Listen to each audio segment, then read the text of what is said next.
Not the kind of cracking that happens all at once, a sudden splitting of material pushed past its breaking point, but the slow, patient kind. The kind that takes years. A web of tiny black fissures spreading outward from a single deep wound in the red plastic like veins on the back of an old man's hand. June Calloway noticed things like that. She noticed the cracks in things. She had become an expert in the quiet ways that surfaces broke down when nobody was watching. She stood behind the counter of Dusty's Diner on Route 41, just south of Macon County, Georgia, polishing the same glass coffee pot she'd been polishing for the last 10 minutes. The afternoon light came through the front window at a flat angle, cutting across the linoleum floor in a blade of gold. Dust floated in the beam. Outside, the heat rose in waves off the asphalt of the parking lot, and the occasional car that pulled in seemed to arrive from the bottom of a lake, its shape rippling and uncertain, until the engine cut and the driver emerged already wilting. June was 29 years old. She had dark hair she kept pulled back in a tight ponytail, and eyes the color of creek water after a rain somewhere between brown and green, never quite settling on either. There was a scar on her left wrist, thin and white, that she kept hidden beneath a leather watch band she never took off. Another scar, this one invisible, ran somewhere deeper through the center of her chest, and it ached on days like this. Days when the diner was slow and the silence gave her too much room to think. She had been at Dusty's for 11 months. 11 months since she had driven through the night from a town she would never name with a garbage bag full of clothes in the back seat and a bruise on her jaw that took 3 weeks to fade. She had stopped in Macon County because her car ran out of gas, and she had stayed because Dusty, the owner, a woman in her 60s with a voice like gravel and a heart like bread dough, had offered her a job and a room above the diner without asking a single question about where she came from. That was the deal. Nobody asked. Nobody told. June poured coffee, cleared plates, smiled when she had to, and disappeared into the wallpaper the rest of the time. She was good at disappearing. She had spent the last 4 years of her marriage learning how to take up less space, how to move through a room without making a sound, how to become so small and so still that maybe, just maybe, the fist wouldn't find her. The fist always found her, but that was before. That was a different life. Now she was June from Dusty's, the quiet one who never stayed after her shift, who never went to the bar on Friday nights, who never gave anyone a reason to remember her name. She existed in the narrow space between being alive and being invisible, and she had convinced herself that this was enough. The bell above the door chimed. She looked up, her hands still on the coffee pot, and watched 5 men walk in. They came through the door in a loose formation, not single file, but not side by side, either filling the entryway with the smell of road dust and engine oil and the faint animal musk of leather worn close to the skin in high heat. They were a study in contrast against the diner's faded domesticity. Denim and chrome among the gingham curtains, skull rings and chain wallets among the salt and pepper shakers. She knew them. Not their names, not their stories, but she knew them the way you know a thunderstorm. You see it building on the horizon, dark and inevitable, and you know enough to come inside. The one in front was the one they called Deacon. She had heard the name spoken in low tones by other customers, always with a mixture of wariness and a grudging, almost involuntary respect. He was tall, broad through the shoulders, with a beard that was starting to go silver at the edges and eyes that were the deep, flat gray of a winter sky. He moved with the unhurried confidence of a man who had never once in his life been in a room where he didn't belong. His vest, what they called a cut, was heavy with patches and pins that June couldn't read from behind the counter, but that she knew told a story written in a language she would never fully understand. Behind him came the others. Moose, the one who looked like he could bench press the diner itself, a man of such physical enormity that he seemed to exist in a slightly different scale than everyone else. His hands were the size of dinner plates, and he had a tattoo of a bear skull on the side of his neck, but his eyes were soft and brown, almost gentle, like a dog that knows its own strength and is careful with it. The other 3 she didn't know by name. One was lean and wiry with a shaved head and a scar that ran from his left ear to the corner of his mouth. Another was short and compact, built like a fire hydrant, with forearms covered in faded ink. The third was younger, maybe mid-20s, with restless eyes that moved constantly, cataloging everything. They took their usual booth, the one by the window with the cracked vinyl. They settled into it like water, finding its level, Deacon sliding in, first his back to the wall so he could see the door, the others flanking him. Moose sat on the outside, his bulk, sealing the booth like a cork in a bottle. June approached with the coffee pot. Her hand was steady. She had learned a long time ago to keep her hand steady no matter what was happening inside. "Afternoon," she said, her voice neutral, professional. She poured 5 mugs of black coffee without being asked. She had learned their preferences. They never ordered anything fancy. Black coffee, burgers, fries, Pete if it was fresh. Tips that were always exactly 20%. Never more, never less. Deacon nodded at her, a single slight movement of his chin. It was the most acknowledgement she ever got from him, and she found herself oddly grateful for it. He didn't look at her the way some men did, as if she were something to be assessed and valued and either acquired or discarded. He looked at her the way you look at a tree or a stretch of highway. She was part of the landscape. She was there. She retreated behind the counter and resumed her polishing.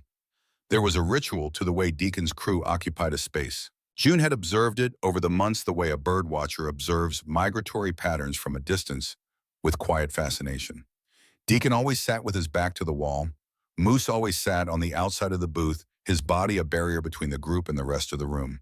The others arranged themselves according to some invisible hierarchy that June had never been able to decode, but that seemed as fixed and natural as the arrangement of planets around a sun. They didn't speak much. When they did, it was in low tones, leaning in their words for each other and no one else. But the silence between them was not the silence of people who had nothing to say.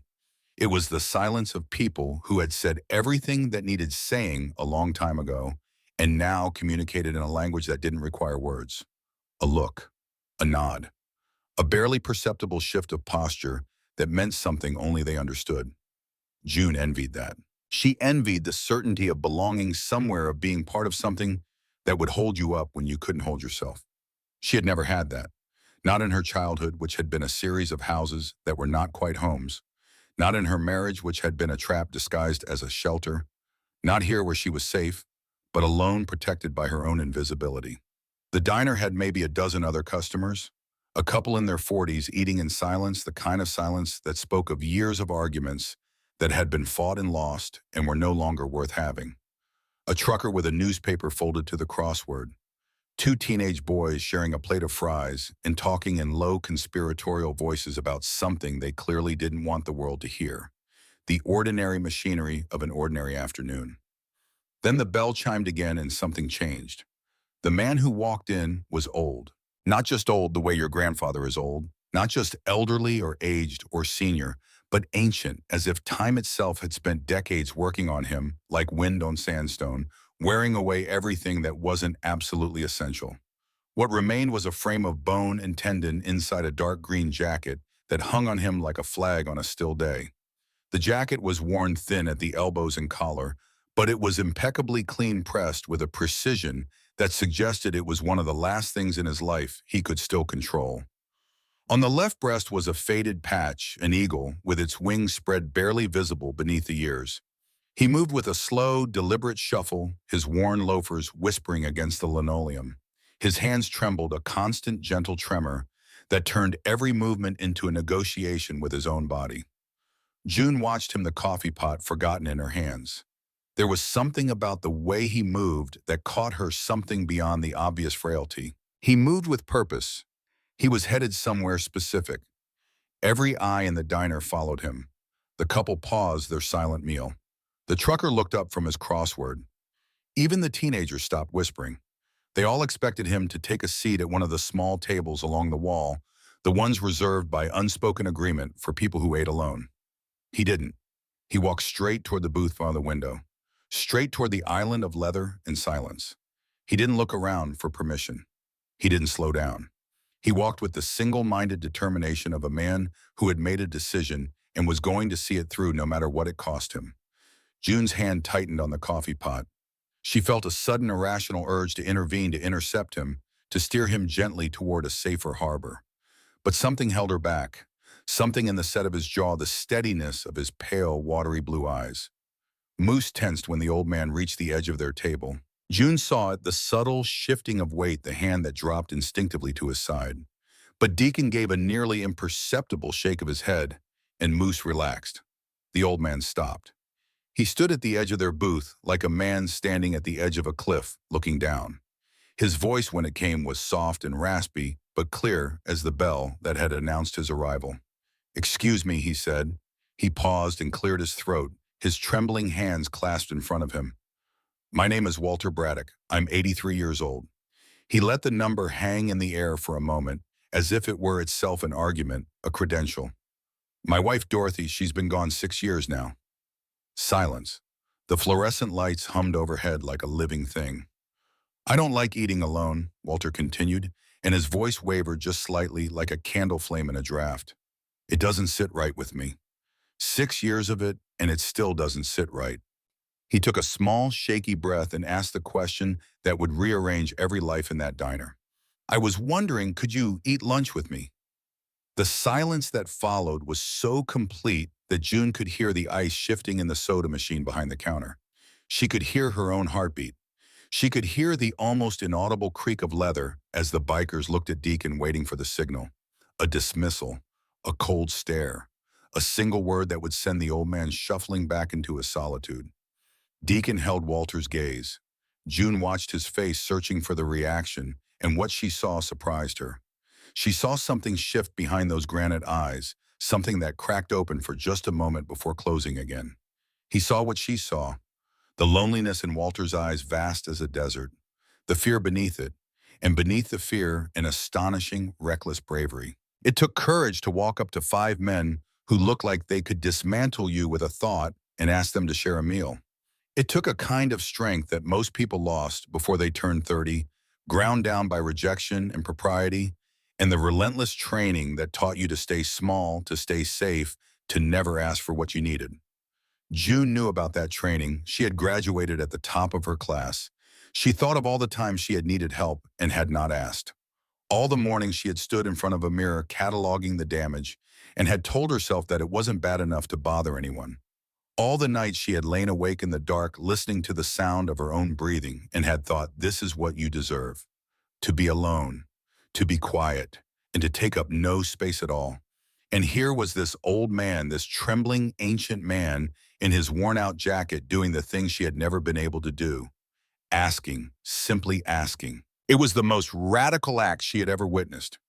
Deacon gave a slow, deliberate nod. He gestured with his chin to the empty space beside him on the bench. "Sit down, Walter," he said. His voice was low, a rumble from somewhere deep in his chest. "We'd be honored." June exhaled. She hadn't realized she'd been holding her breath. Her eyes burned and she blinked hard once, twice, and turned back to the counter before anyone could see. Walter's shoulders, which had been drawn up tight with tension, sagged with relief. He carefully lowered himself into the booth, sliding in next to Deacon. The vinyl sighed under his weight. He folded his trembling hands on the table in front of him and looked down at them as if he couldn't quite believe they had carried him this far. June picked up her notepad and walked to the table. Her legs felt strange beneath her, as if the floor had gone soft. "What can I get for you folks?" she asked, and her voice was steady, because her voice was always steady even when nothing else was. The bikers ordered with grunts and short words. Burgers, fries, more coffee. Then all eyes turned to Walter. He picked up the laminated menu, his trembling hands making it dance. He squinted at the text, bringing it close to his face. "I'll have the meatloaf special," he said, and there was a new strength in his voice, the strength of a man who had been invited to sit down. "And a glass of milk." June wrote it down and walked back to the kitchen window, her hand reaching up once quickly to wipe her eye with the back of her wrist. She watched from behind the counter as the meal unfolded. The initial silence was thick, uncomfortable, a room full of people who had nothing obvious in common, trying to figure out the shape of the space between them. Walter seemed to shrink into himself as if the absurdity of his situation had just caught up with him. He was an 83-year-old veteran, sitting with a pack of outlaw bikers. It was the setup to a joke that nobody was telling. It was Moose who broke the ice, and that surprised June too. "That's a fine jacket, Walter," he said, his voice a deep, gentle baritone that didn't match his appearance at all. He might have been complimenting a child's drawing. Walter looked down at his jacket, and a faint smile touched his lips, the first smile June had seen on his face. "This old thing wore it when I served. Korea, Winter of '52. He ran a trembling finger along the faded eagle patch. It's seen better days. So have I, for that matter. The bikers laughed. Not a big laugh, not a loud one, but a low communal rumble that vibrated through the booth, and the tension broke like a fever. Walter began to talk, not in a rush, not in a torrent, but slowly the way a river moves through flat country, taking its time finding its course. He talked about Dorothy, about the garden she kept behind their house, rows of tomatoes and zucchini and sunflowers that grew so tall they blocked the kitchen window. About the way she hummed when she cooked, and always the same song, some melody from before his time, that she could never tell him the name of. About the way she laughed, a sound like a bird startled into flight. He didn't talk about the war, not the fighting part. He talked about the long ship ride home, weeks on gray water, the strange and terrible feeling of returning to a world that had gone on without him. He talked about seeing American soil again and crying for the first time since he was a boy. The bikers listened. They didn't interrupt. They didn't offer empty comfort or change the subject. They gave him the one thing he had been starving for: an audience, someone to receive the story of his life. June moved through the diner, refilling mugs, clearing plates, but she kept one ear on the booth by the window. She heard things that lodged in her chest like splinters. She heard about the years of quiet happiness, the small, ordinary miracles of a good marriage. She heard about Dorothy's illness, the long, slow erosion of the woman Walter loved, and then the silence that followed. She heard about 6 years of eating alone. She noticed something else, something small that the bikers might have missed. When the food arrived, Walter carefully pulled out a worn leather wallet. He opened it and June saw the contents: a few crumpled bills, a faded photograph tucked behind the clear plastic window, and nothing else. He counted out exactly enough for his meal, and a modest tip setting the money on the edge of the table, with the careful precision of a man proving that he could still pay his own way. Pride. She recognized it because she had her own version of it. The fierce, stubborn insistence on standing on your own feet even when those feet were shaking. They were halfway through the meal when the bell above the door chimed again, and June felt the temperature change. The man who walked in was in his late 30s, with slicked back hair the color of wet copper, and a smile that was too wide for his face. He wore clothes that were too expensive for Dusty's diner, a fitted blazer over a dark polo shirt, shoes that gleamed like they had never touched Georgia dirt. He moved with a predatory grace, his eyes scanning the room the way a hawk scans a field. When he saw Walter sitting in the biker's booth, his smile tightened. Something flickered behind his eyes, a calculation, an adjustment. He strode over his polished shoes, clicking on the linoleum like a countdown. "Uncle Walt," he said, and the word uncle was wrapped in false affection, sweet on the outside and hollow in the middle. "There you are. I was getting worried. You shouldn't be wandering off like this." Walter stiffened. June saw it from across the room, the way his body went rigid, the way the light in his eyes dimmed like a lamp turned low. He seemed to get smaller, to pull himself inward, the way she used to do when she heard the front door open and the footsteps that meant tonight was going to be a bad night. "Hello, Garrett," Walter said. His voice was barely a whisper. Garrett Hale placed a hand on Walter's shoulder. His grip was firm, proprietary.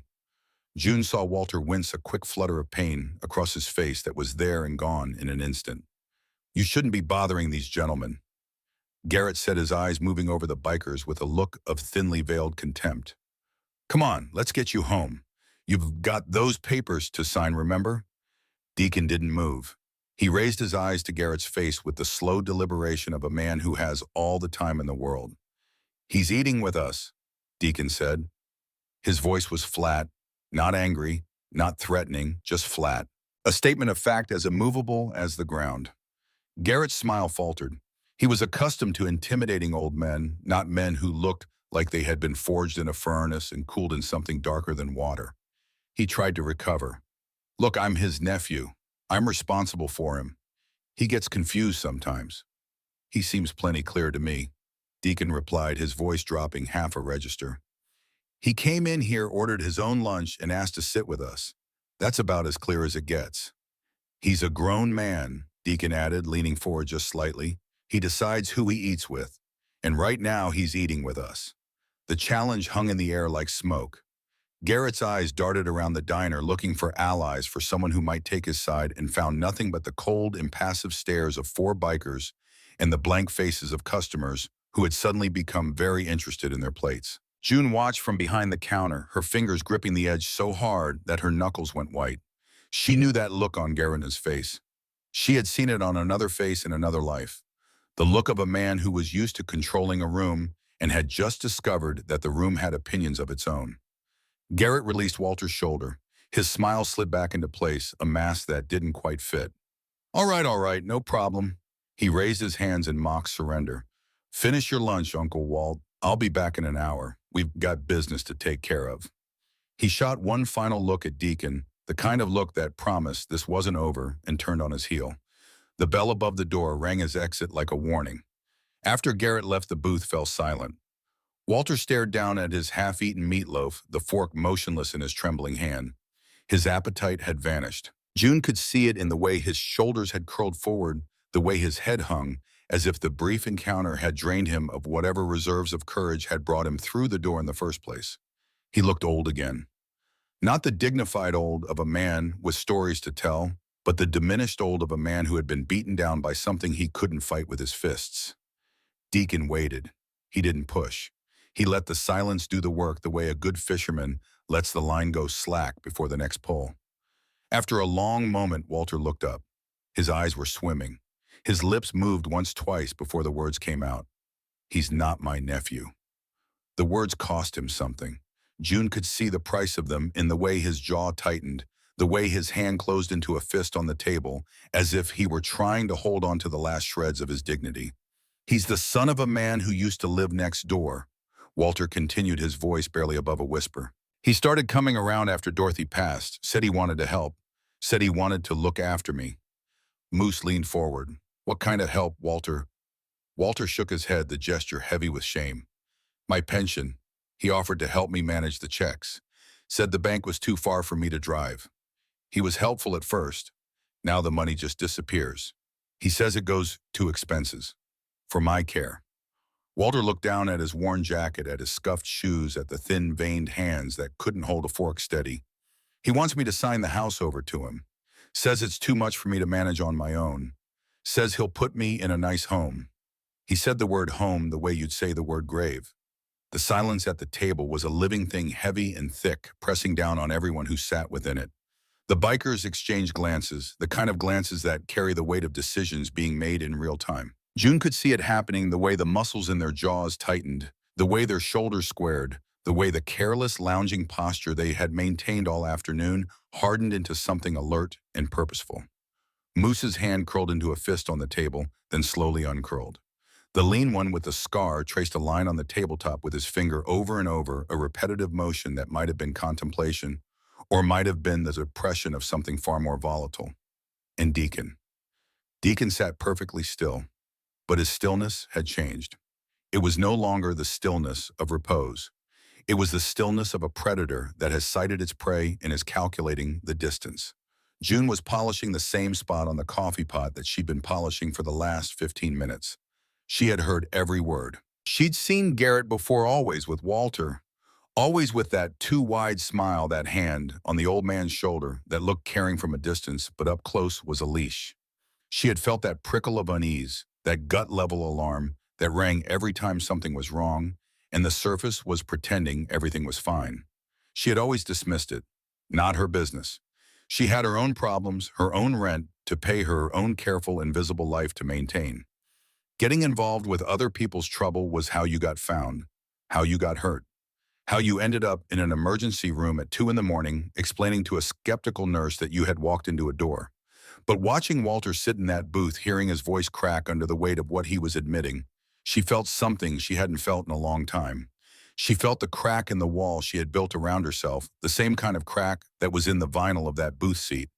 Small, patient, spreading. The bikers were moving now, not physically, but emotionally. June could feel the shift. She had seen Deacon's jaw tighten, seen the way his eyes went from granite to something harder, something with an edge. She saw the silent look that passed between the men, a complete conversation conducted in a single glance. Understanding, agreement, resolve. Then she saw something that made her stop breathing. When Walter reached for his glass of milk, the sleeve of his jacket rode up, exposing his forearm. The skin was paper-thin, translucent with age, and on it, just above the wrist, were bruises. Not old bruises, not the yellowish green of something half-healed, but fresh ones. Purple and black, the color of storm clouds, arranged in a pattern that June recognized with the certainty of an expert. Fingerprints. Someone had grabbed him. Hard. The coffee pot slipped from her hands and hit the counter with a clang that made half the diner jump. She caught it before it fell, but her hands were shaking now, and not from the coffee pot. She was shaking because she knew those bruises. She had a collection of her own ghost marks that had faded from her skin, but not from her memory. She looked at Walter's wrist, and she saw her own. The rest of the meal passed in a strange, heavy quiet. Deacon spoke to Walter in low tones that June couldn't quite hear from behind the counter, but she saw the effect of his words. Walter's shoulders straightened just slightly. His chin came up. Whatever Deacon was saying to him, it was holding him together. When they stood to leave, Deacon placed money on the table. Enough for everyone. Walter tried to protest, pointing to his own small pile of bills, but Deacon shook his head. Your money's no good here today, Walter. They helped him up, Moose offering a steadying hand that Walter accepted with a dignity that made June's chest ache. They walked him out to the parking lot, and June watched through the window as they helped him into the sidecar of Moose's motorcycle. The old man looked tiny in it, like a child in an enormous chair, but there was something on his face that hadn't been there when he walked in. Hope, fragile and newborn, but real. The motorcycles roared to life one after another, a cascade of thunder that shook the windows of Dusty's diner, and the procession pulled out of the parking lot and onto the road heading south toward the residential streets on the other side of town. June watched until they were gone, until the sound of the engines faded to a memory, and then she stood alone in the empty diner with the afternoon light dying on the floor and the feeling of something enormous shifting inside her like tectonic plates moving in the deep places where decisions are made. She finished her shift on autopilot. She wiped tables, refilled sugar dispensers, cashed out the register. Dusty came out of the back office around 5, rubbing her arthritic hands together. Quiet afternoon, Dusty asked. Something like that, June said. She hung up her apron and went upstairs to her room. It was small, barely bigger than a closet, with a single bed, a dresser, and a window that looked out over the parking lot. She sat on the edge of the bed and looked at her hands. They had stopped shaking, but the feeling hadn't gone away. The crack in the wall was still spreading. She thought about Walter's bruises. She thought about the way he had flinched when Garrett touched his shoulder. She thought about the look in his eyes when he said, "He's not my nephew," the shame and the helplessness and the terrible corrosive loneliness of being trapped and having no one to tell. She knew that feeling. She had lived inside it for 4 years. At 7:30, when the sun was hanging low and red over the Georgia pines, June Calloway did something she had not done in 11 months. She left the diner after her shift. Not to walk to the gas station for a pack of gum, not to sit on the back steps and smoke a cigarette she pretended she didn't enjoy. She got in her car, the same battered Honda Civic that had carried her out of her old life, and she drove. She didn't know Walter Braddock's address, but Macon County was not a big place, and it didn't take long to find the street. She recognized the motorcycles first, 3 of them still parked along the curb in front of a small, one-story house set back from the road. The house told its own story. The lawn was overgrown, a tangle of crabgrass and dandelions. The paint on the porch was peeling in long, curling strips, and a shutter hung crooked from a single hinge like a broken wing. But the flower beds along the front walk, though choked with weeds, still held the skeletal remains of what had once been a garden. Dorothy's garden.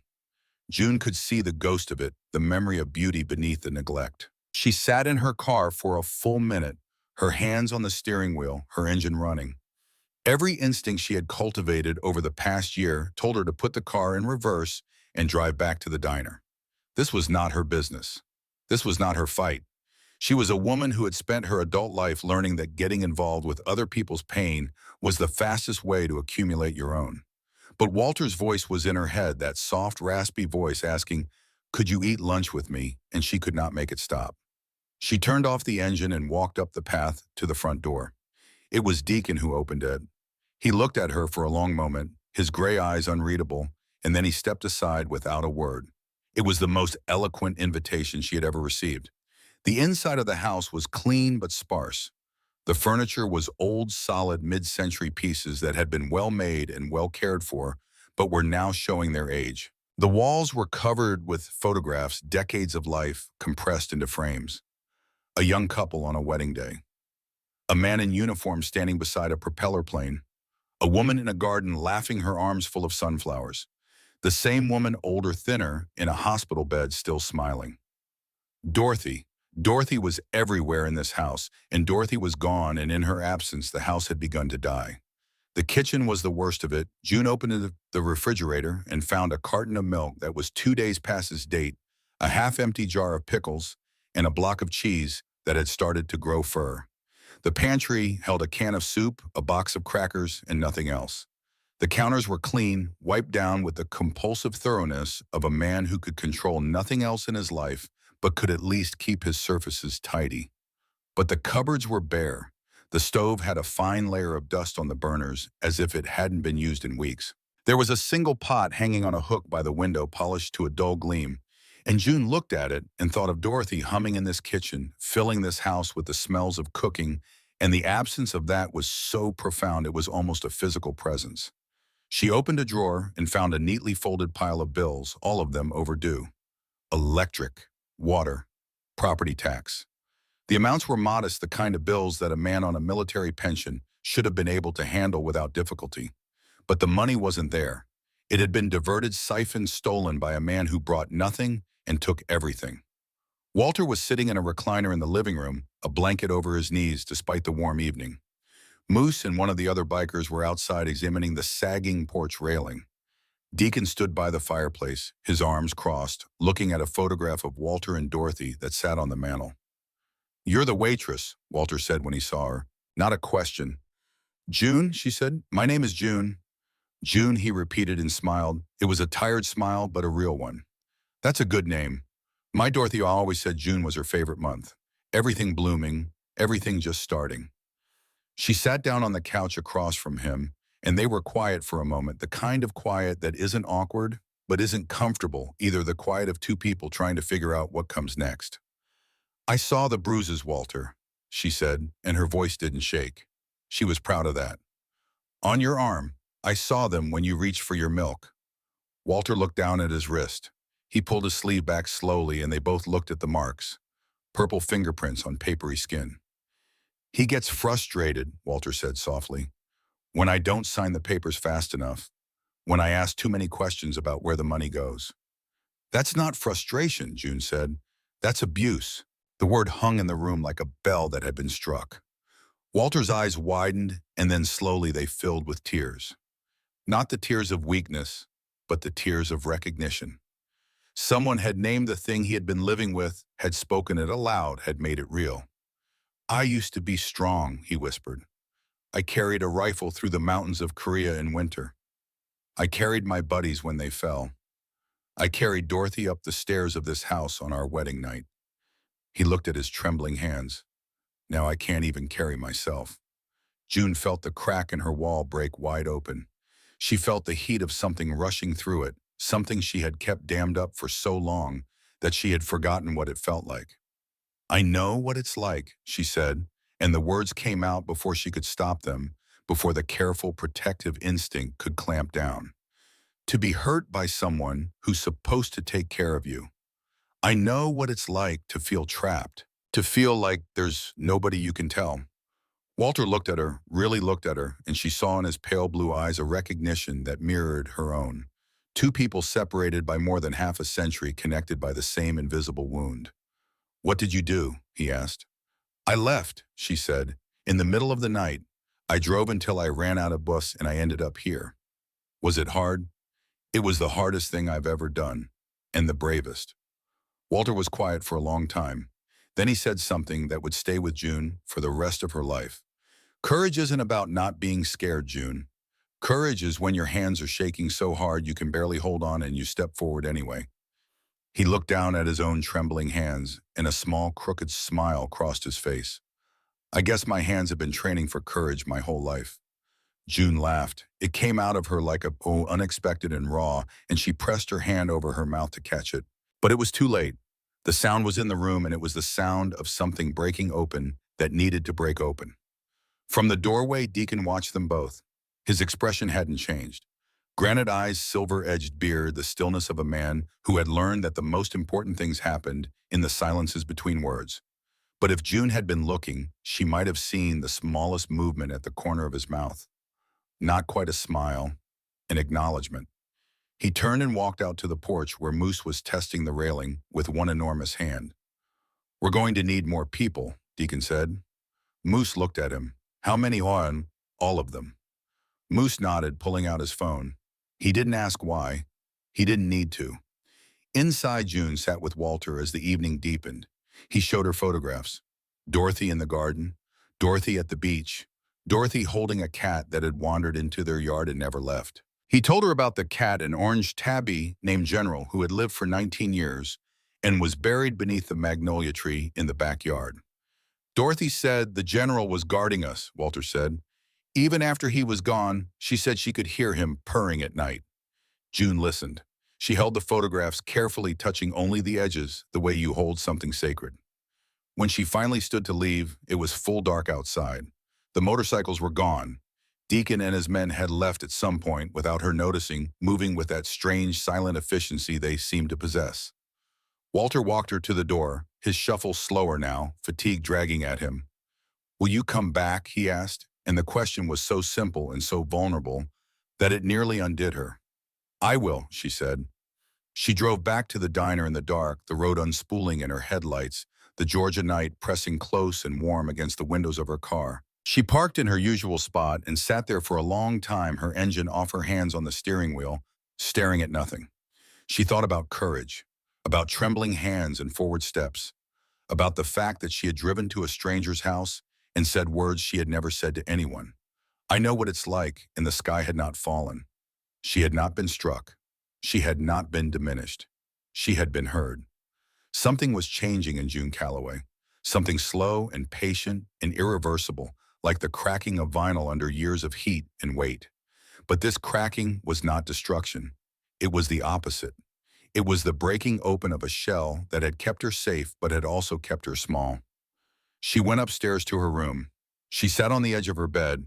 She looked at the leather watch band on her wrist, the one that covered the scar, and for the first time in a very long time, she did not feel the need to check that it was in place. She lay down and closed her eyes, and when she slept, she dreamed of sunflowers growing so tall, they blocked the kitchen window, and a cat purring in the dark standing guard.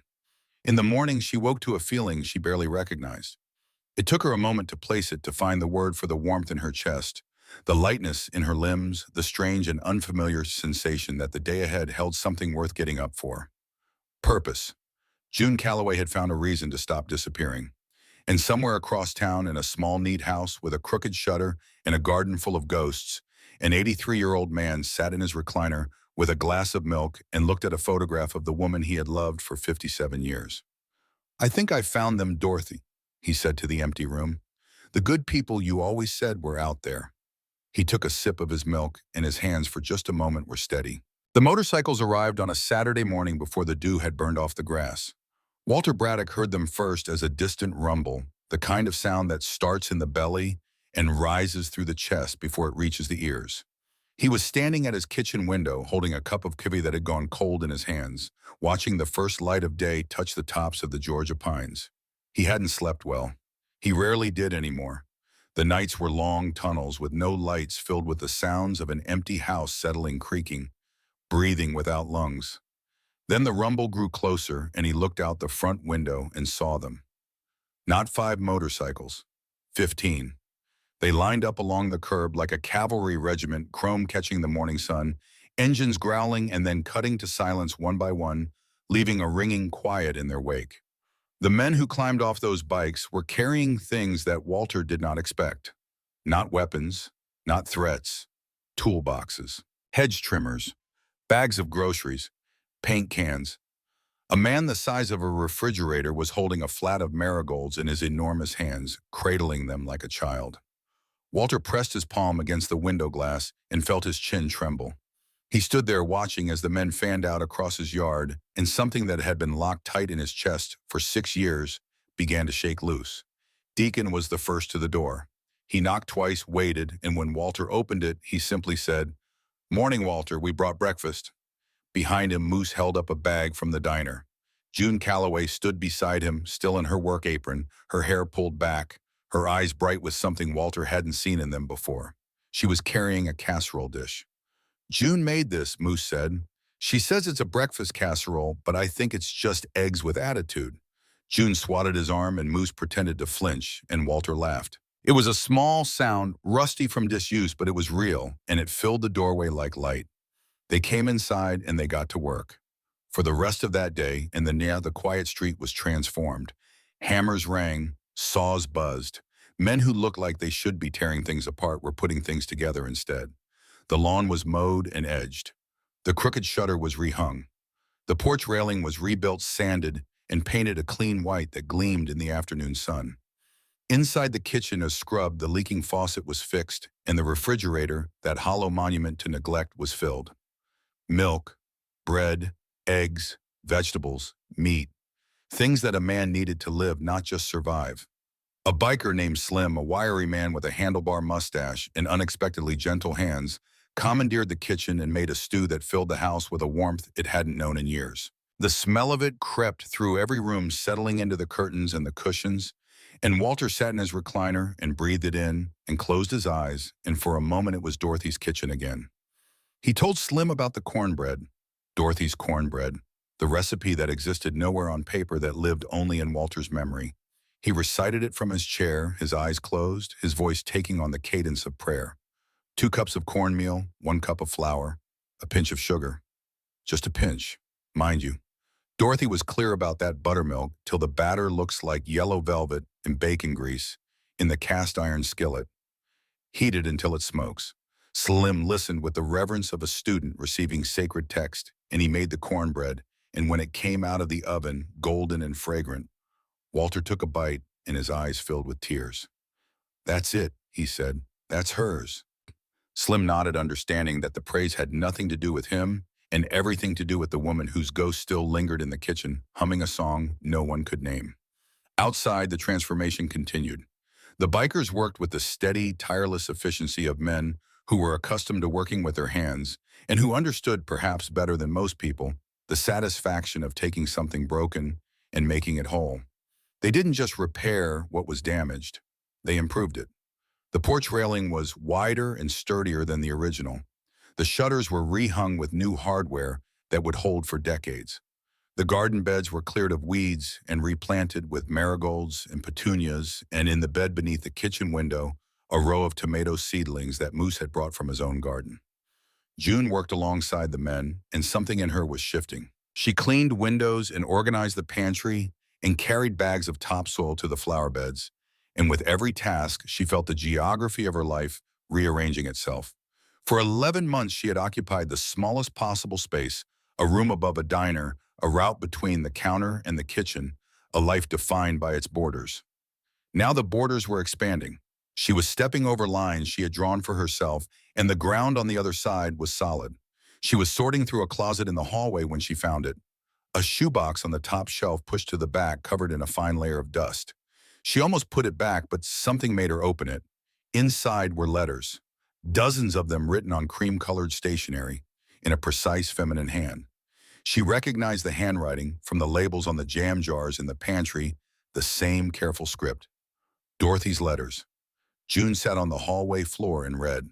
They were love letters written over decades. Letters from the early years of the marriage, full of heat and tenderness. Letters from the middle years, quieter but deeper, the kind of love that has stopped needing to prove itself. And letters from the end, written in a hand that was starting to falter, the pen strokes thinning like a voice growing faint. The last letter was different. It was not addressed to Walter. It was addressed to whoever finds this. June's hands went still. She read it once, then again, her eyes widening. Dorothy Braddock had known. In the final months of her life, as her body failed her, but her mind remained sharp as a blade, she had seen the man next door watching her husband. She had seen the calculations behind the friendly smiles, the way he lingered when Walter mentioned the pension, the way his eyes moved over their house like a man appraising livestock at auction. The letter was a warning and a map. Dorothy wrote that she had made a will, that the will was specific, that it left everything to Walter, and after his passing to the Veterans Fund at the local VFW, she wrote that she had hidden the original in a place that only someone who truly knew her would find, because she did not trust the man next door, and she did not trust what might happen when she was gone and Walter was alone. And at the bottom in handwriting that shook but did not break, she wrote, "If you are reading this, it means someone is trying to take what is his. Please help him. He is the best man I have ever known, and he deserves to live his last years in peace." June sat on the hallway floor for a long time, the letter in her lap, the weight of it pressing down on her like a hand on her shoulder.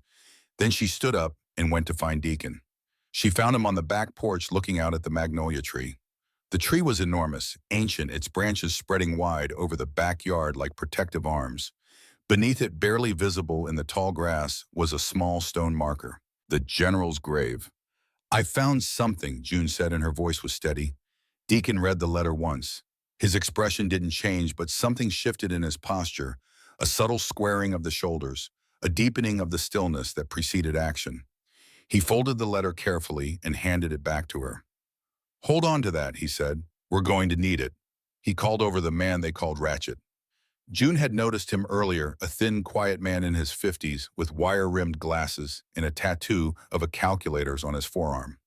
He looked less like a biker and more like an accountant who had taken a very interesting wrong turn at some point in his life, which, as it turned out, was exactly what he was. "Before I rode," Ratchet told June, adjusting his glasses with the precision of a man who measured everything, "I spent 22 years as a forensic accountant for the IRS. I know where money hides." Deacon gave him the task. Find out where Walter's money had been going. Ratchet sat up at the kitchen table with a laptop and Walter's bank statements, the ones Walter had been keeping in a drawer, but had stopped being able to read when Garrett started helping with the finances. What Ratchet found made him take off his glasses and clean them very slowly, which June would learn was his version of violent rage. Over 4 years, Garrett Hale had siphoned $63,000 from Walter Braddock's pension. He had done it methodically, professionally, with the patience of a man who understood that stealing a little at a time was far less noticeable than stealing a lot at once. He had set up a joint account that Walter had signed for without understanding what it meant. He had redirected pension deposits. He had forged Walter's signature on withdrawal slips. And every month he had left just enough in Walter's account to cover the basic utilities, just enough to keep the old man alive and the house standing, because the house was the real prize. The house, Ratchet explained, sat on land that had been rezoned for commercial development. A parcel that Walter had owned for 50 years, that he had bought for $12,000 in 1971, was now worth close to $400,000. Garrett didn't just want to bleed Walter dry. He wanted the deed. Once he had that, he could sell the land, demolish the house, and walk away with a fortune. "It's a long game," Ratchet said, closing his laptop with a gentleness that contradicted the fury in his eyes. "He's been playing it for 4 years. Probably would have played it for 4 more if Walter hadn't walked into that diner."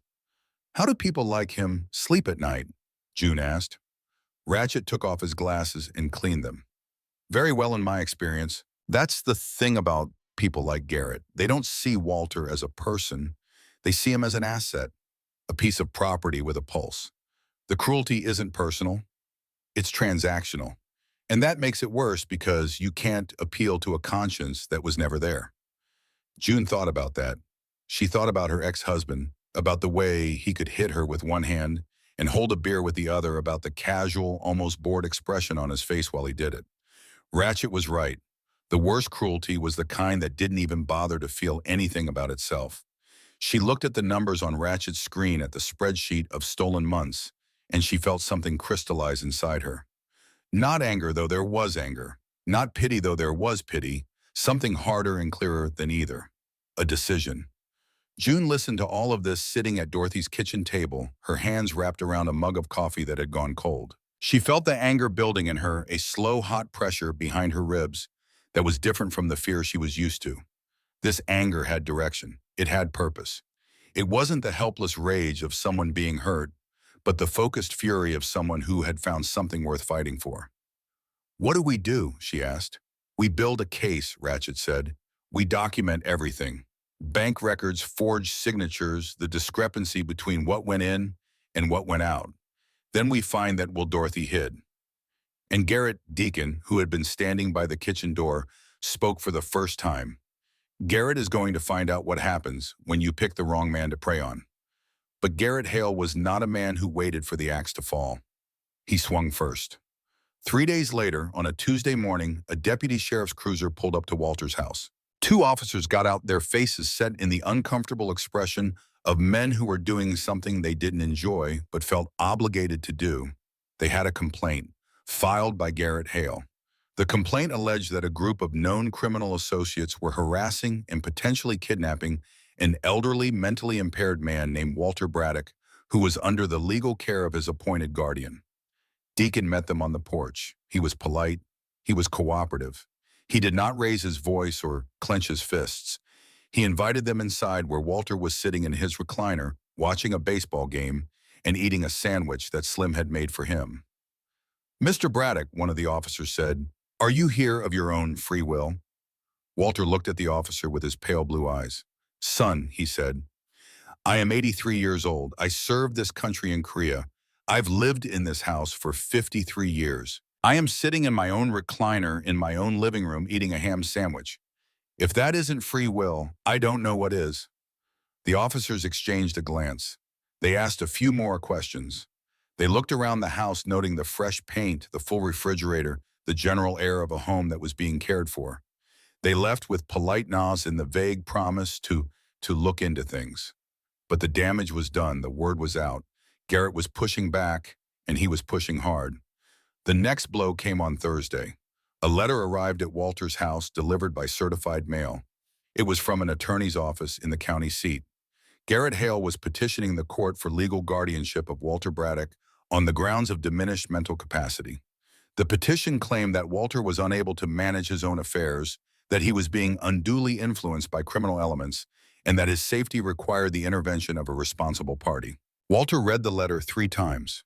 His hands shook so badly that the paper rattled like a dry leaf. Then he set it down on the table and stared at it, and June watched the fight drain out of him like water from a cracked vessel. She had seen this before. She had seen it in herself. The moment when the weight of what you're up against becomes so heavy that the simplest option, the one that requires the least effort, is surrender. She had lived in that moment for years, suspended between the pain of staying and the terror of leaving, and the weight had pinned her to the ground. "He's going to win," Walter said, his voice flat and hollow. "He's got a lawyer, he's got papers, he's got everything. All I've got is a bunch of bikers and a waitress." The words hit June like a slap. Not because they were cruel, Walter didn't have a cruel bone in his body, but because they were exactly the kind of words she used to say to herself. He's going to win. He's got everything. All I've got is nothing. She had said those words in a bathroom mirror at 2 in the morning with a split lip and a black eye, and they had kept her prisoner for 4 years. The language of defeat is the same in every mouth, in every circumstance. It always sounds reasonable. It always sounds like wisdom.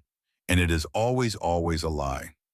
She knelt beside Walter's recliner and took his trembling hand in both of hers. "That's not nothing, Walter," she said, and her voice was fiercer than she knew she could be.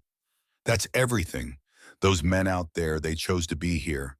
I chose to be here. Nobody made us. Nobody's paying us.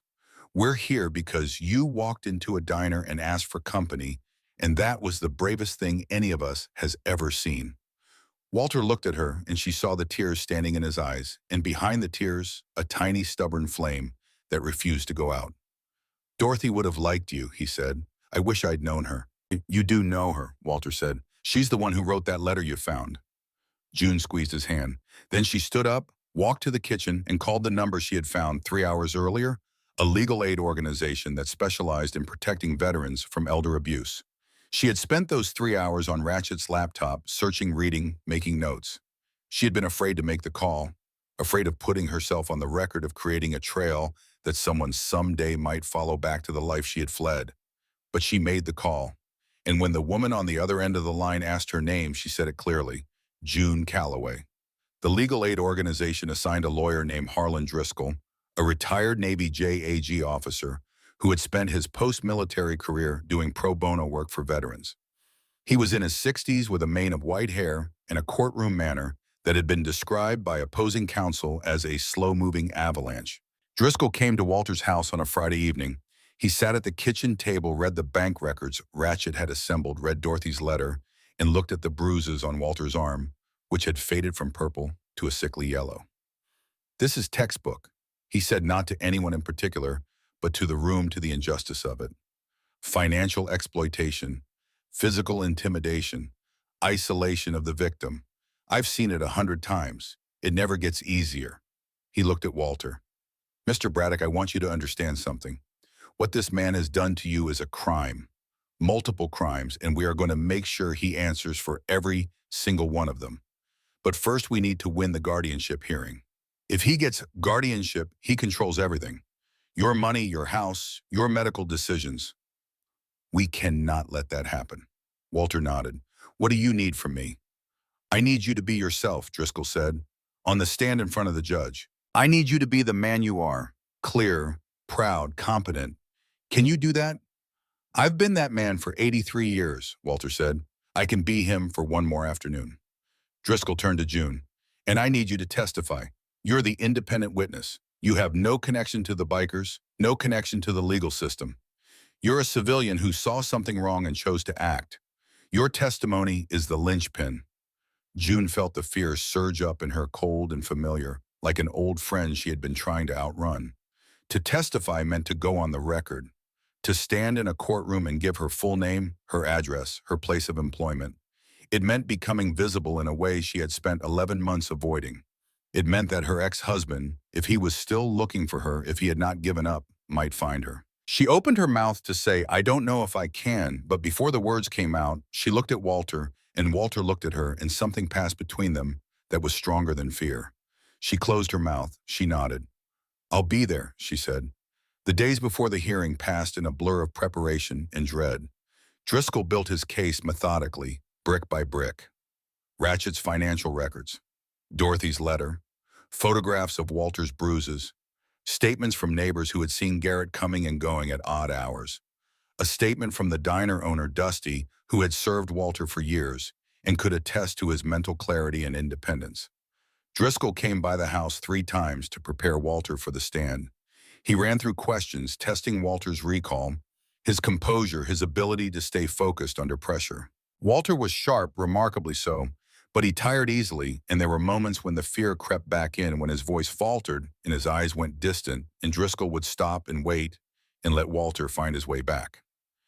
The key, Driscoll told June one evening after Walter had gone to bed, is that he tells the truth. Not a rehearsed truth, not a polished truth, but the plain, unvarnished truth. Judges can smell performance from a mile away. What they can't resist is sincerity. And Walter has more sincerity in his little finger than most people have in their entire bodies. June also met with Driscoll, alone, going through her testimony. He was gentle but thorough, preparing her for the questions Treadwell would ask, the tactics he would use to discredit her. He told her about impeachment, about how the opposing attorney would try to make her seem unreliable, emotional, biased. He told her to keep her answers short and direct, to look at the judge when she spoke, and to never under any circumstances lose her temper. What about my past? She asked. Garrett knows. He'll tell his lawyer. Driscoll was quiet for a moment. Your past is your past, he said. It doesn't diminish your credibility. If anything, it enhances it. You've lived through what Walter is living through. That makes you an expert witness in a way that no degree or title could. June spent her evenings at Walter's house, helping him organize his papers, cooking meals, listening to his stories. The stories were different now, deeper. He told her about Korea, not the glory parts, not the flag-waving parts, but the real parts. The cold that got inside your bones and stayed there for the rest of your life. The sound of mortars at night. The face of the man next to you one moment and gone the next. He told her about the hardest decision he ever made. His unit was retreating. They had been ordered to fall back to a new position, but 2 men were wounded, left behind in a shelled-out farmhouse, too hurt to move. The order was clear. Fall back. Leave them. Walter didn't leave them. He went back alone. In the dark. Through terrain that was being shelled from 3 directions. He found them both alive, both broken. He carried one on his back and dragged the other by the collar. It took him 6 hours. He lost 2 toes to frostbite and took a piece of shrapnel in his left thigh that he carried for the rest of his life. Were you scared? June asked. Terrified, Walter said. Every second. My hands were shaking so hard I could barely hold my rifle. But those men needed me. And when someone needs you, the fear doesn't go away. You just find something bigger to put on top of it. He looked at her, and she knew he wasn't just telling her a war story. He was telling her something about herself. "You're going back into that farmhouse, June," he said. "When you stand up in that courtroom, you're going back for someone who needs you. Your hands will shake, but you'll hold steady. I know you will." The night before the hearing, Garrett Hale came to Walter's house. He came alone without Croy, without his lawyer. He came at 9:30 at night when the street was dark and quiet, and he knocked on the door with the flat of his hand hard enough to rattle the frame. June was there. She had been sitting with Walter watching a rerun of a game show, the volume turned low. When the knock came, Walter's face went white, and the tremor in his hands returned with a vengeance. "Stay here," June said, and she went to the door. She opened it, and Garrett was standing on the porch, his face half in shadow, his expression stripped of its usual false warmth. He looked smaller without his smile, meaner. His eyes were bloodshot, and she could smell whiskey on his breath. "Where's my uncle?" he said. "He's not your uncle," June said, and she was surprised by the steel in her own voice. "And you need to leave." Garrett laughed a short, ugly sound. He leaned against the doorframe as if he owned it, as if this porch, this house, this woman were all part of an inventory he was tallying. The whiskey had peeled away the layers of performance, the smooth words and practiced smiles, and what was left was something raw and mean, a man stripped down to his appetites and his resentments. "You're the waitress," he said. "The little bird who's been playing hero." He tilted his head, studying her the way a cat studies a mouse, not because it's hungry, but because it can. "Let me tell you something, sweetheart. I know people. I know how to find things out about people. And I found out some interesting things about you, June Calloway. Or should I say June Prescott?" The name hit her like a physical blow. Prescott, her married name, the name she had shed like a skin when she fled. "I know where you came from," Garrett continued, his voice low and venomous. "I know who you're running from. And I know his phone number. One call, sweetheart. That's all it takes. One call and your little fresh start is over." The fear was a living thing inside her, a cold serpent coiling around her spine, squeezing the air from her lungs. For a terrible crystalline moment, she was back in that house, in that life, standing in the kitchen, with her back against the counter and nowhere to go. Then she heard Walter's voice behind her, soft but clear. "June, is everything all right?"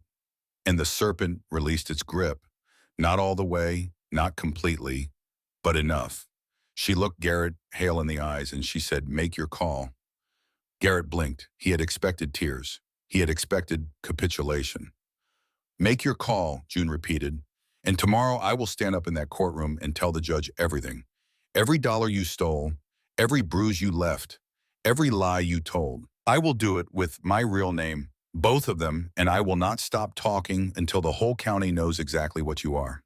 She stepped back and closed the door in his face. Then she leaned against it, and her knees buckled, and she slid down to the floor and sat there shaking her arms wrapped around herself, breathing in short, shallow gasps. The bravery that had carried her through the last 60 seconds drained out of her all at once, and what was left was a woman sitting on a floor, terrified. Walter shuffled over. He lowered himself slowly, painfully, until he was sitting on the floor beside her. He didn't say anything. He just sat there, his shoulder touching hers, his own hands trembling in his lap. Two people on a hallway floor, both afraid, both choosing to stay. After a while, Walter spoke. His voice was gentle, the voice of a man who had seen the worst of the world and had decided, despite all evidence, to believe in the best of it. "You know what Dorothy used to say about storms?" June shook her head. "She used to say that the storm always feels like it's going to last forever when you're inside it. But it never does. It blows through, and when it's gone, you look around and you see what's still standing. That's what matters. Not the storm, what's still standing after." June wiped her eyes with the back of her hand. She looked at Walter, at this 83-year-old man sitting on the floor of his own hallway, because a 29-year-old woman needed someone to sit with, and she felt something that was bigger than fear, bigger than the serpent, bigger than the name Garrett had used like a weapon. She felt the thing that Dorothy had written about in her last letter, the thing that makes strangers into family, the thing that sends a man back into a farmhouse under fire. She felt it, and she held on to it, and she did not let go. "Walter," she said, "yes, I'm going to be in that courtroom tomorrow. I know you will. And I'm going to be terrified. Walter reached over and took her hand. His grip was weak, his fingers trembling, but his eyes were steady. "That's how you'll know it's real courage," he said. "The fake kind doesn't come with shaking hands." June made him a cup of warm milk. She heated it on the stove the way he said Dorothy used to, with a small spoonful of honey and a pinch of cinnamon, and she brought it to him in his recliner and sat on the couch while he drank it. The house was quiet. The clock on the mantel ticked with the steady, indifferent rhythm of time passing, regardless of the dramas being played out beneath it. "Tell me about the men you went back on," June said. "In Korea. What happened to them?" Walter's eyes softened. He held the mug in both hands, drawing warmth from it. "Tommy Reeves and Bill Slattery. Tommy had taken shrapnel in both legs. Couldn't walk. Bill had a concussion so bad, he didn't know what year it was. When I found them, Tommy was trying to drag Bill across the floor with his arms. Couldn't use his legs, so he was pulling himself forward with his elbows pulling Bill by the collar, moving maybe a foot every 5 minutes. He shook his head, the memory still vivid after 6 decades. I asked Tommy why he didn't just wait for help. You know what he said? He said, I didn't know help was coming, so I started moving. That's the thing, June. You don't wait to know if help is coming. You just start moving. June felt the words land somewhere deep inside her, in the place where decisions live before they become actions. Did they survive? Both of them. Tommy lost a leg. Bill had headaches for the rest of his life. But they lived. They got married, had kids, grew old. Tommy sends me a Christmas card every year. Or he used to. I haven't gotten one in a while. I think he might have passed. Walter looked at his milk. The thing about going back for people, June, is that it changes you. Not because you did something brave. Brave is just a word people use after the fact. It changes you because you find out what you're made of. And most of the time, you're made of more than you thought. June sat with that.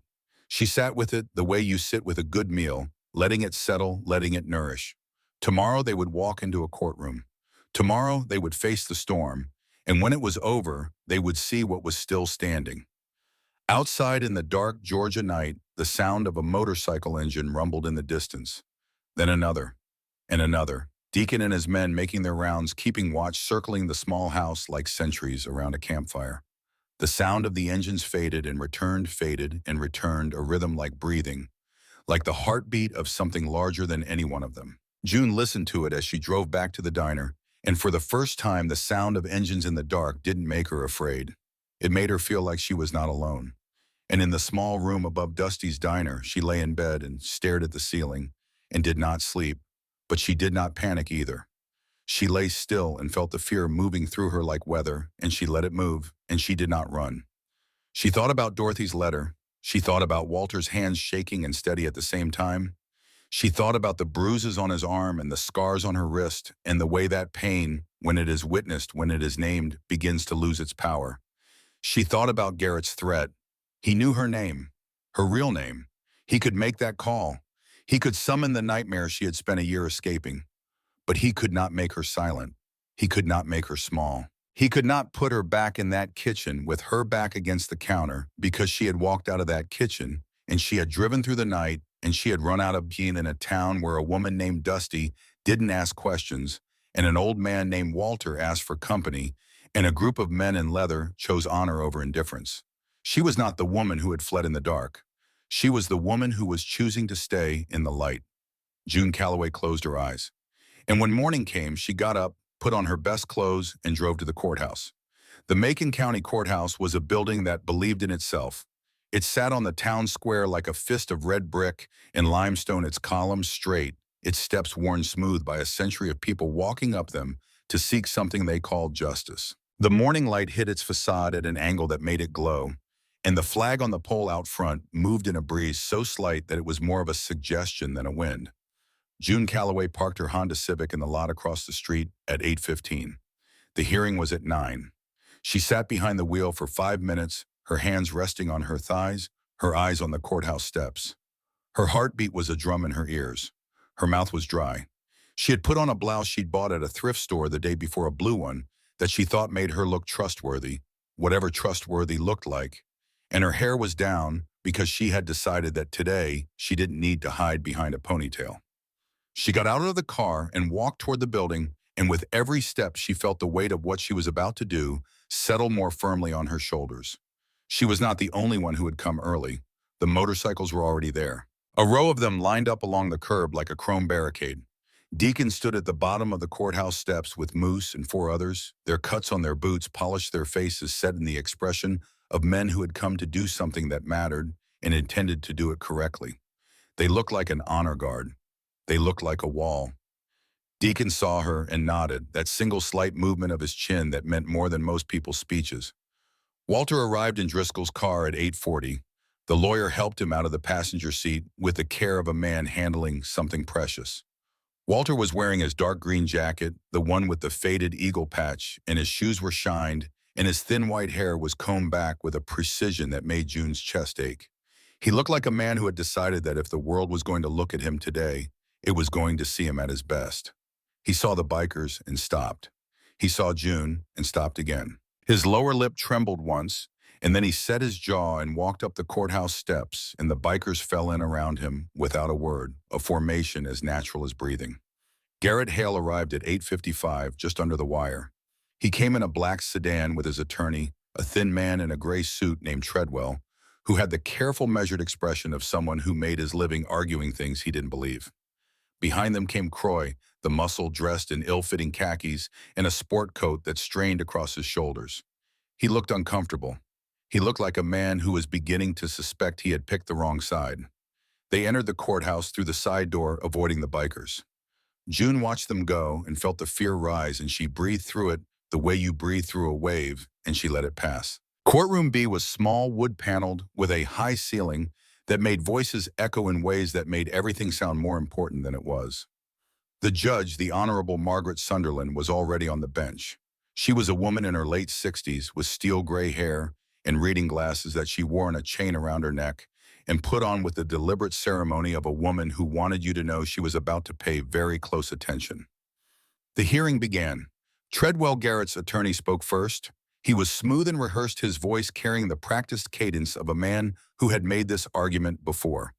He painted a picture of Walter Braddock as a man in decline, a tragic figure whose age had outpaced his judgment, whose loneliness had made him vulnerable to manipulation by, and here his voice took on a particular sharpness, by a group of known motorcycle club members who had inserted themselves into his life for reasons that were at best unclear. He produced documents, medical records from a general practitioner who had seen Walter twice in the past year and noted age-appropriate cognitive decline, bank records that showed irregular financial activity that Treadwell attributed not to Garrett's theft, but to Walter's confusion. He produced a sworn statement from a neighbor, a woman named Plimpton, who testified that she had seen rough-looking men coming and going from Walter's house at all hours and feared for his safety. The statement from Mrs. Plimpton was read aloud, and June had to grip the edge of the bench to keep herself still. It was a masterwork of implication without evidence. She had seen them. She had been concerned. She had noticed changes in Walter's behavior. Every sentence was technically true and entirely misleading, painting a picture of a vulnerable old man being preyed upon by criminals, while his dutiful caretaker Garrett tried desperately to protect him. Treadwell was good at his job. June could see that. He didn't overreach. He didn't dramatize. He presented his case with the calm, measured authority of a man reading from a textbook, and when he sat down, he looked satisfied. He had constructed a narrative that was simple and easy to believe, an old man losing his faculties, dangerous strangers taking advantage, a caring relative fighting to help. It was a lie built from truths, and it was the most dangerous kind of lie there was. He concluded by requesting that the court appoint Garrett Hale as Walter's legal guardian for Walter's own protection. Driscoll listened to all of this with the patience of a boulder in a river. He sat with his hands folded on the table, his white hair catching the light from the courtroom windows, and he let Treadwell talk until the words ran out. Then he stood up and the room changed. Driscoll did not raise his voice. He did not gesture dramatically. He spoke the way a surgeon operates, with precision, with economy, with the quiet confidence of a man who knows exactly where to cut. He began with the money. He walked the judge through Ratchet's findings step by step. The joint account that Walter had been tricked into signing, the redirected pension deposits, the forged withdrawal slips. the $63,000 that had vanished into Garrett Hale's personal accounts over 4 years. He produced bank statements, transaction records, signature comparisons. He laid them out on the table like evidence at an autopsy. Then he addressed the medical records. He pointed out that the doctor who had noted cognitive decline had spent a total of 22 minutes with Walter over 2 visits, and that the assessment was a standard checkbox on a form, not a comprehensive evaluation. He produced a letter from a gerontologist who had examined Walter at Driscoll's request and found him to be, in her professional opinion, mentally competent, alert, and capable of independent decision-making. Then he called his first witness. June Calloway stood up from the gallery bench. Her legs felt like they belonged to someone else, like borrowed limbs that might give out at any moment. She walked to the witness stand and sat down and placed her hands flat on the wooden rail in front of her and willed them not to shake. The bailiff administered the oath.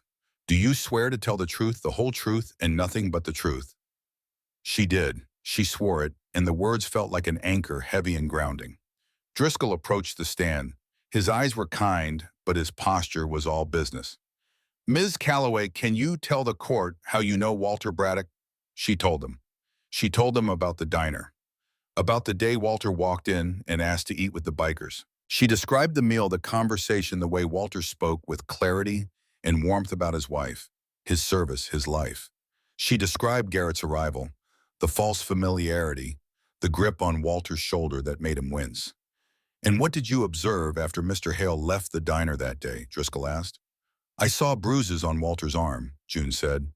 "When he reached for his glass of milk, his sleeve rode up and I saw fingerprint bruises on his wrist. Fresh ones." A murmur passed through the courtroom. Judge Sunderland put on her reading glasses. "And how were you able to identify these as fingerprint bruises?" Driscoll asked. June paused. She looked at the courtroom, at the rows of faces, at Garrett Hale sitting rigid in his chair with his jaw clenched and his knuckles white. She looked at Walter, who was watching her with his pale blue eyes, and in those eyes she saw the farmhouse under fire and the man who went back. "Because I've had them myself," she said. The courtroom went quiet. Not the quiet of expectation, but the quiet of recognition. The kind of quiet that follows a truth that everyone suspected, but no one had spoken.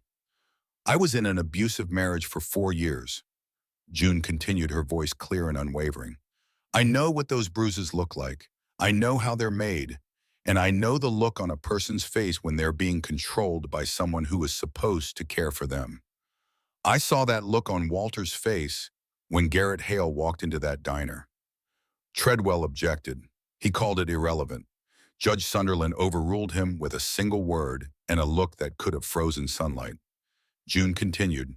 She told the court about visiting Walter's house, about the empty refrigerator, about Dorothy's letter which Driscoll entered into evidence. She described Garrett's nighttime visit, his threats, his invocation of her past. "He told me he would call my ex-husband," June said. "He told me he knew where I came from and who I was running from. He used it to try to silence me." She looked directly at Garrett Hale. It didn't work. Treadwell's cross-examination was brief and ineffective.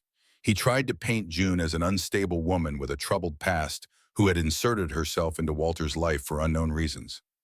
June answered every question with the calm, measured patience of a woman who had spent 4 years learning to stay steady under pressure. By the time Treadwell sat down, he looked like a man who had just tried to argue with the weather. Then Driscoll called his second witness. Walter Braddock stood up from his chair.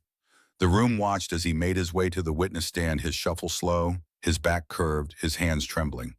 He was 83 years old, and every one of those years was visible in the lines on his face and the hesitation in his step. But his eyes were clear. His jaw was set. He sat down in the witness chair and folded his hands, and when he looked at the judge, he looked at her the way a man looks at an equal. Driscoll asked him simple questions. His name, his age, his service record, his marriage, his life in the house on the quiet street. Walter answered each one with precision, his voice soft but steady, his memory intact, his dignity undimmed. Then Driscoll asked the question that mattered. "Mr. Braddock, in your own words, can you tell the court about your relationship with Garrett Hale?" Walter looked at Garrett. For a long moment, the two men held each other's gaze across the courtroom, and the silence between them was louder than any argument. Then Walter turned back to the judge and began to speak. He spoke for 12 minutes. He did not ramble. He did not lose his place. He told the story from the beginning, from the first friendly knock on the door, the offered rides to the bank, the help with the paperwork. He described how Garrett had been solicitous at first, almost deferential, the kind of young man who holds doors open and says, "Sir," and makes you feel like maybe the world hasn't forgotten about you after all. He described the slow, incremental loss of control, how the offered rides became expected rides, how the help with paperwork became control of the paperwork, how the visits that started as friendly check-ins became inspections, then interrogations, how Garrett's voice changed over the months, losing its warmth, the way a fire loses its heat until what was left was the cold, clipped tone of a man who had stopped pretending. He described the bruises. He rolled up his sleeve and showed the judge his arm, the faded yellow marks that were the ghosts of Garrett's grip.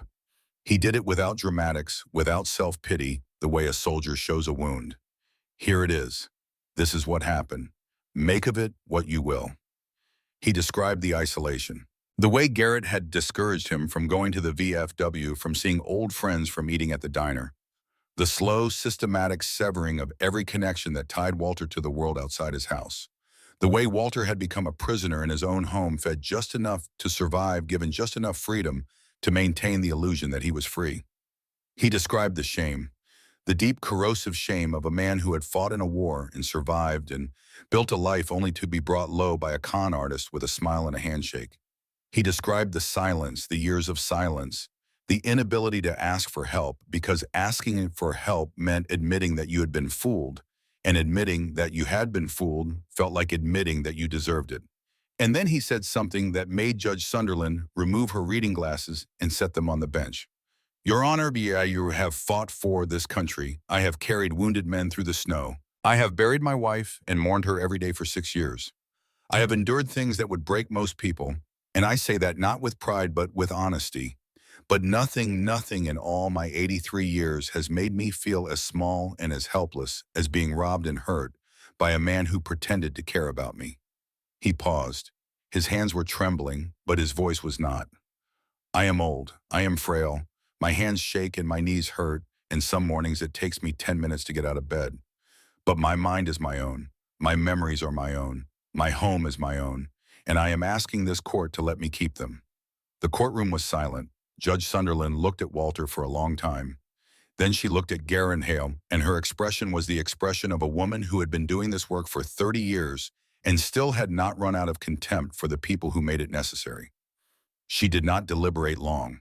The petition for guardianship was denied. She cited the financial evidence of exploitation, the testimony of the independent witness, the medical evaluation confirming Walter's competence, and she noted with particular emphasis the letter written by Dorothy Braddock, which she described as the single most compelling piece of evidence she had seen in her courtroom in recent memory. She ordered an immediate investigation into Garrett Hale's financial dealings with Walter Braddock. She referred the case to the district attorney's office with a recommendation for criminal charges. Garrett stood up so fast his chair scraped against the floor. His face was red, his composure shattered. Treadwell grabbed his arm and whispered something urgent, but Garrett shook him off. "This is ridiculous," he said, his voice cracking. "He's a senile old man being manipulated by a bunch of criminals and a runaway." "Mr. Hale," Judge Sunderland said, and her voice cut through the courtroom like a blade. "You will not speak again in my courtroom unless you are addressed. You are excused." Garrett looked at her, at the bikers in the gallery, at June, at Walter. For one terrible moment, his mask fell away completely, and the courtroom saw what was underneath. Not charm, not concern, just the cold, calculating fury of a man who had lost. He walked out of the courtroom without another word. Croy followed him, head down, shoulders hunched, the posture of a man who was already composing his statement to the police. In the hallway outside the courtroom, Walter Braddock stood surrounded by men in leather and a woman in a blue blouse, and he cried. He cried the way he had cried on the ship coming home from Korea, with his whole body, with great heaving sobs that shook his thin frame, and nobody tried to stop him, and nobody looked away. Deacon stood beside him. He placed his hand on Walter's shoulder, the same shoulder Garrett had gripped, and the touch was gentle, and it was firm, and it said everything that needed to be said. "It's over, Walter," Deacon said. "You're safe." But it was not quite over. Not yet. 2 weeks after the hearing, acting on the evidence compiled by Ratchet and the testimony provided by June and Walter, the Macon County Sheriff's Department arrested Garrett Hale at his apartment. He was charged with financial exploitation of an elderly person, forgery, fraud, and assault. Croy offered a deal for his cooperation, turned state's evidence, and confirmed everything. The arrest was quiet, no sirens, no spectacle. Two deputies knocked on Garrett's door at 7 in the morning, and when he opened it, bleary-eyed and unshaven looking, nothing like the polished predator who had strode into Dusty's diner that afternoon, they read him his rights and put him in handcuffs and walked him to the cruiser. June heard about it from Deacon, who had heard about it from a contact at the sheriff's office, and she felt nothing. Not triumph, not relief, just a vast, tired emptiness. The feeling you get when a weight you've been carrying for so long has finally been lifted, and your body doesn't know what to do with the absence. Walter's reaction was different. When June told him he was quiet for a long time sitting in his recliner, looking at the photograph of Dorothy on the mantel. Then he said, "I hope they give him time to think about what he did. Real time. The kind you can't fill with lies." The trial came months later, and Garrett Hale was convicted on all counts. The judge sentenced him to 7 years in state prison. It was a sentence that the district attorney called appropriate and that Driscoll called merciful. During the search of Garrett's apartment, investigators found a locked filing cabinet. Inside were documents related not only to Walter, but to 3 other elderly veterans in the county. 3 other men, all widowed, all isolated, all being slowly, methodically drained. Garrett Hale had been running the same operation for years, moving from one vulnerable old man to the next, a predator migrating through a field of easy prey. And in the bottom drawer of that filing cabinet, in a manila envelope marked Braddock, they found the original copy of Dorothy Braddock's last will and testament. The will was everything Dorothy's letter had promised. It was specific, detailed, and unambiguous.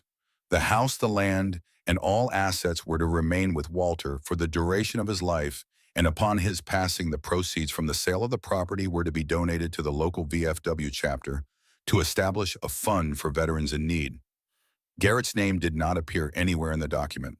But there was one more thing in the envelope, something the investigators almost overlooked. A smaller envelope unsealed with a single name written on it in Dorothy's careful hand. Walter.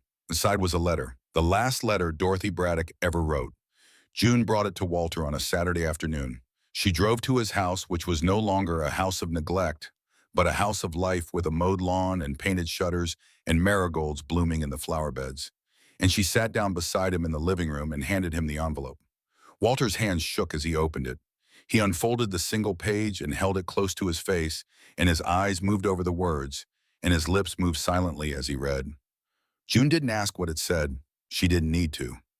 When he finished, Walter carefully refolded the letter and held it against his chest over his heart, and he closed his eyes.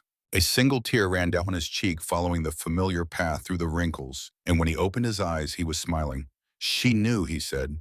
"She always knew everything. She knew someone would come. She knew I wouldn't be alone." He looked at June. "She knew about you." June didn't speak. She couldn't. She reached over and took his hand, and they sat together in the living room of the house that Dorothy had built, and Walter had kept, and Garrett had tried to steal, and a group of strangers had saved, and the afternoon light came through the window and fell on them like a benediction. The months that followed were the best of Walter Braddock's late life. The bikers didn't just fix his house. They fixed the hole that loneliness had carved in his days. Every Sunday, a group of them would show up for dinner. They would fill his kitchen with noise and laughter and the smell of food cooked by men who looked like they should be breaking things, but were instead learning to make a proper pot roast. Walter taught them things. He taught a young prospect named Davis how to rebuild the carburetor on a vintage motorcycle, his gnarled hands steady and sure as they moved over the engine parts. He taught Moose how to grow tomatoes. He taught Slim the recipe for Dorothy's cornbread, the one she had never written down, the one that existed only in Walter's memory, and now, thanks to him, would outlive them both. They took him to his doctor's appointments. They drove him to the VFW hall, where he reconnected with old friends he had been separated from during the years of Garrett's control. They brought him to a barbecue at the clubhouse, where he sat in a lawn chair with a glass of milk and a plate of ribs and told war stories to men who had their own battles and recognized the truth in his. In June became something to Walter that neither of them had a word for. Not a daughter, though it felt like that sometimes. Not a caretaker, though she cared for him. She was the person Dorothy had written to in her letter, the one who would find the warning and act on it, the one who would see the bruises and not look away. She came to the house 3 times a week, sometimes more. She brought groceries and cooked meals and sat with Walter on the porch in the evenings, watching the fireflies rise from the garden like tiny wandering stars. They talked about everything and nothing. Walter told her about the early days of his marriage, the way he had been so nervous on his first date with Dorothy that he had spilled an entire glass of water on her dress. Dorothy had laughed so hard she cried, and Walter had known in that moment with the absolute certainty of a man who has never been wrong about the important things that he was going to spend the rest of his life with this woman. He told her about the house, how he and Dorothy had found it on a drive through the county, a fixer-upper with a sagging porch and a yard full of weeds, and Dorothy had said, "This is it. This is where we're going to live." He had asked her how she could be so sure, and she had said, "Because it needs us, and we need something to need us." He told her about getting old. Not the complaints, not the litany of aches and losses that most people associate with aging, but the surprises. The way the world looked different when you knew you had less time to look at it. The way food tasted better, and sunsets lasted longer, and the sound of rain on a roof became a kind of music that you couldn't hear when you were young because you were too busy running toward the next thing. June listened to all of it, and she stored it away, and she felt herself growing in ways she couldn't have predicted. Walter was teaching her things that had nothing to do with carburetors or cornbread. He was teaching her about endurance, about the difference between surviving and living, about the quiet daily courage of choosing to get out of bed when the world has given you every reason to stay in it. She was still at Dusty's, still pouring coffee and clearing plates, but she was no longer invisible. She had stopped trying to disappear. She had started looking people in the eye. She had started taking up space in a room, not a lot, not loudly, but enough. Enough to be seen, enough to be present. She filed for divorce. It took months and it was messy, and there were phone calls that left her shaking and nights that left her sleepless. But she did it. She did it with her real name, June Prescott Calloway.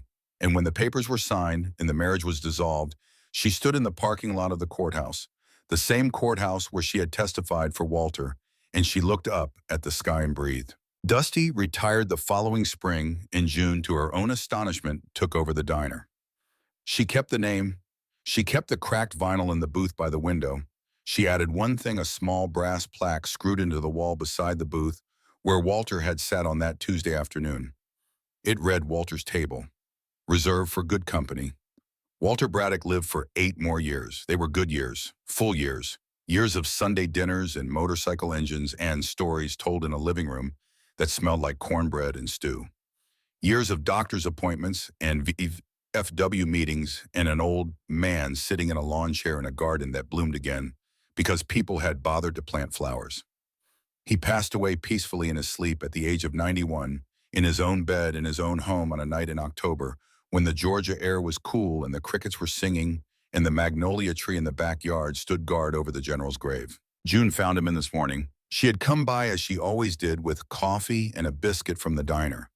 She let herself in with the key he had given her years ago, and she called his name, and the silence that answered was different from the usual silence of a sleeping house. It was deeper. It was final. She walked down the hallway past the photographs that lined the walls, past 50 years of frozen moments, and she pushed open the bedroom door and saw him. He was lying on his back, his hands folded on his chest, his face turned slightly toward the window. The curtain was open and the October light fell across the bed in a wash of pale gold, illuminating the lines of his face. The thin white hair, the mouth that was curved just slightly in what might have been a smile. On the nightstand beside him was a glass of milk half finished, and the photograph of Dorothy that he kept by his bed. And beside the photograph, the letter. Dorothy's last letter, the one that had been in Garrett's filing cabinet, the one that June had brought to him. He had read it every night before he went to sleep. She knew this because he had told her so, and Walter Braddock never lied. She sat beside him for a long time. She held his hand, which was still and cool, the tremor finally irrevocably at rest. She looked at his face, which was peaceful, relaxed in a way she had never seen it in life, as if in the end he had found the thing he had been looking for. She thought about the day he had walked into the diner. The dark green jacket, the trembling hands, the question that had changed everything. Could you eat lunch with me? She cried, but not for long because Walter would have told her that tears were fine, but they shouldn't take up the whole day. The funeral was a sight that Macon County had never seen and would never forget. The small local cemetery sat on a hill at the edge of town, surrounded by live oaks that dripped Spanish moss, like the gray beards of old men. On the morning of the service, the hill was filled with the sound of engines. Over 50 motorcycles rumbled up the narrow cemetery road, their chrome catching the autumn sun, their riders wearing their cuts over white shirts, an army of leather and respect riding in formation to honor a man who had asked for nothing more than company. They came from 3 states, men who had heard the story passed from chapter to chapter, the tale of the old veteran who had walked up to a booth full of bikers and asked them to eat with him. Men who had never met Walter Braddock, but who understood in the wordless language of the road that his courage was the kind that deserved a procession. They parked their bikes in rows along the cemetery fence and walked up the hill in silence, their boots heavy on the grass, and they stood in formation around the grave as the honor guard from the local VFW folded the flag from Walter's casket. The flag was presented to June because Walter had no family, no next of kin, no one left who shared his blood. But he had family. They were standing all around her in leather and denim, with tattoos and scars and hearts that were bigger than anyone who judged them by their appearance would ever know. The chaplain spoke. He said the usual things, the comforting things, the things that are supposed to make death feel less like an ending. But the words that mattered came later. Deacon stepped forward. He stood at the edge of the grave, his silver-edged beard catching the light, his gray eyes looking down at the casket with an expression that June had never seen on his face. It was tenderness, raw, undisguised, unapologetic tenderness. He held up a small glass of milk. The bikers saw it and understood. A few of them smiled. One of them, a massive man from the Alabama chapter who had driven 6 hours to be there, wiped his eyes with the back of a tattooed hand. Deacon raised the glass. "To good company," he said, and his voice was thick with an emotion he rarely showed and never hid from. 50 voices answered him. "To good company." The words rose up into the October air, carried by a breeze that smelled of pine and turned earth, and the faintest trace of magnolia blossoms from a tree that was miles away, but somehow today seemed close. June stood with the folded flag in her arms. She didn't speak. She didn't need to. She had said everything she needed to say to Walter while he was alive, and he had heard her, and that was enough. After the crowd dispersed after the engines faded and the cemetery returned to its ancient quiet, June walked to a second grave, the one next to Walter's. Dorothy Braddock, beloved wife, 1941 to 2017. She knelt in the grass and placed a single sunflower against the headstone. It was from the garden, Walter's garden, which had been Dorothy's garden, which was now in some way that had nothing to do with deeds or ownership. June's garden. "I kept my promise," she whispered. "I kept him safe, and he kept me brave." She stood up and looked at the 2 graves side by side, the old soldier and the woman who had loved him, reunited beneath the Georgia soil. She thought about the letter Dorothy had written, the one addressed to whoever finds this, and she thought about how strange and beautiful it was that a woman she had never met had reached through time and found her. She walked back down the hill to her car.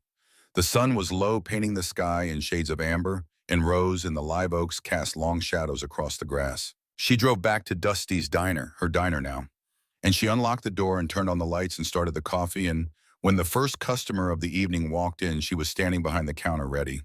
The booth by the window was waiting, its vinyl still cracked, its brass plaque catching the light. Walter's table, reserved for good company.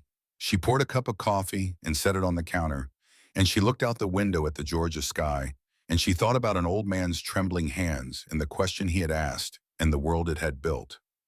"Could you eat lunch with me?" It was the smallest question, the quietest act of courage. A few words spoken by a man who had nothing left but the willingness to ask, and it had saved 2 lives, his and hers. June Calloway smiled. Not the practiced professional smile she used to wear like armor, but a real smile, warm and wide and unafraid. The bell above the door chimed. She looked up. "Welcome to Dusty's," she said. "Sit anywhere you like."